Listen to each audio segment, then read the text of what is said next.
जय श्री कृष्ण। आपका मेरी चैनल में स्वागत है।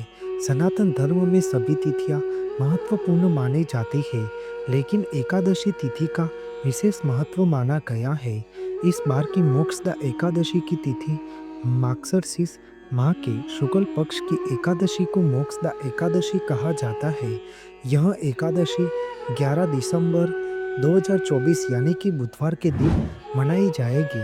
द्वापर युग में इसी दिन भगवान श्री कृष्ण ने कुरुक्षेत्र में गीता का ज्ञान अर्जुन को दिया था। इसी कारण से इस दिन गीता जयंती भी मनाई जाती है। मोक्षदा एकादशी के दिन मानवता को नई दिशा देने वाली गीता का उपदेश हुआ था।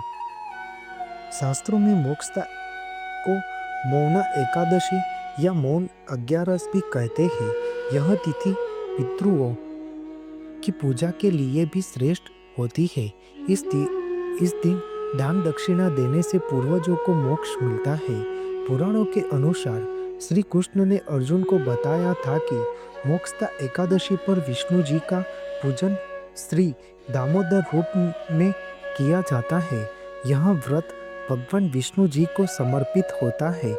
सभी एकादशी व्रत भगवान विष्णु को ही समर्पित होते हैं, लेकिन उनके साथ ही साथ माता लक्ष्मी जी के पूजन का भी विधान माना गया है। धार्मिक मान्यताओं के अनुसार मोक्षदा एकादशी का व्रत रखने से घर में सुख समृद्धि और शांति आती है। ऐसा मानते हैं कि इस व्रत को करने से पितरों को भी मोक्ष की प्राप्ति होती है। इस व्रत को करने से संतान प्राप्ति का आशीर्वाद भी प्राप्त होता है। मोक्षदा एकादशी का व्रत रखने से व्यक्ति के पाप नष्ट हो जाते हैं और उसके जीवन में खुशियाँ आ जाती है। मोक्षदा एकादशी की व्रत कथा इस प्रकार है कि पौराणिक कथा के अनुसार गोकुल नामक राज्य में वैखानस नामक एक राजा राज्य करता था। वह बहुत ही धार्मिक था। उसके राज्य की प्रजा बहुत सुखी थी। वह प्रजा जन का हितकारी राजा था। सभी वेदों के ज्ञानी उसके राज्य में निवास करते थे। एक बार उस राजा ने एक स्वप्न देखा कि उसके पिताजी नरक में बेहद कष्ट भोग रहे हैं और वे उससे नरक से बाहर निकाल कर उसे मोक्ष दिलाने की प्रार्थना कर रहे हैं। स्वप्न टूटने के बाद राजा बहुत विचलित हुआ। इसका क्या कारण है, यह जानने और उसके निवारण हेतु उन्होंने सभी विद्वानों को बुलाया और इस स्वप्न के बारे में बताया।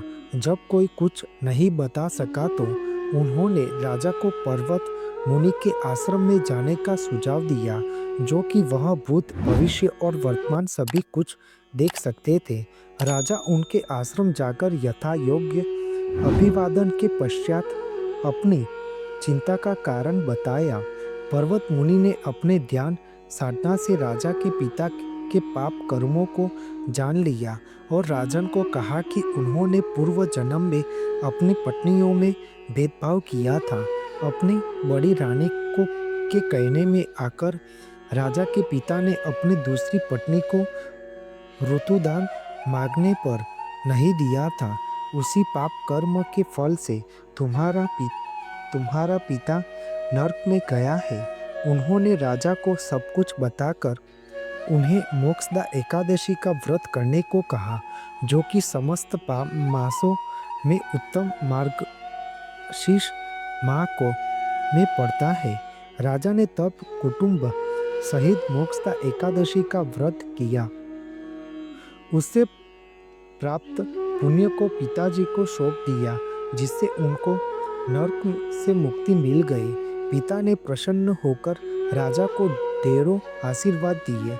मोक्षदा एकादशी पर राजा ने मुनि के कहे अनुसार पूरी विधि का पालन किया, जिसके परिणाम स्वरूप पूर्वजों को मोक्ष प्राप्त हुआ और जन्म मरण के बंधन से मुक्ति मिल गई।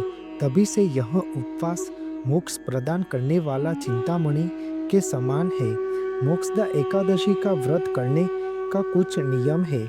ऐसा मानते हैं कि किसी भी एकादशी तिथि के दौरान चावल नहीं खाने चाहिए। यह भी कहते हैं कि इस दिन तुलसी के पत्ते नहीं तोड़ने चाहिए।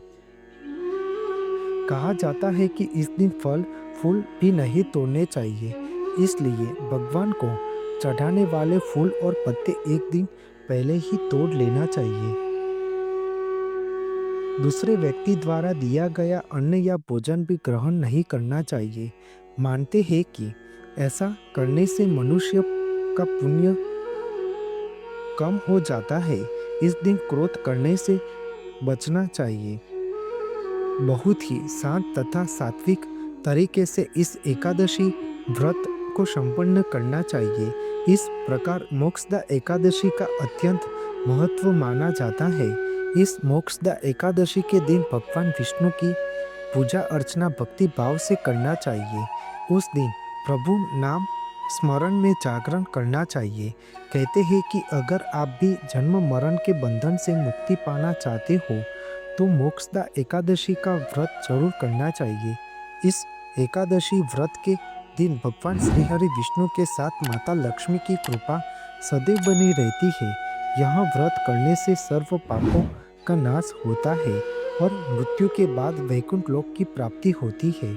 आपको मेरी यह माहिती अच्छी लगी हो तो मेरी चैनल को लाइक शेयर कमेंट सब्सक्राइब करें और बेल आइकन को दबाना ना भूलें। जय स्वामीनारायण।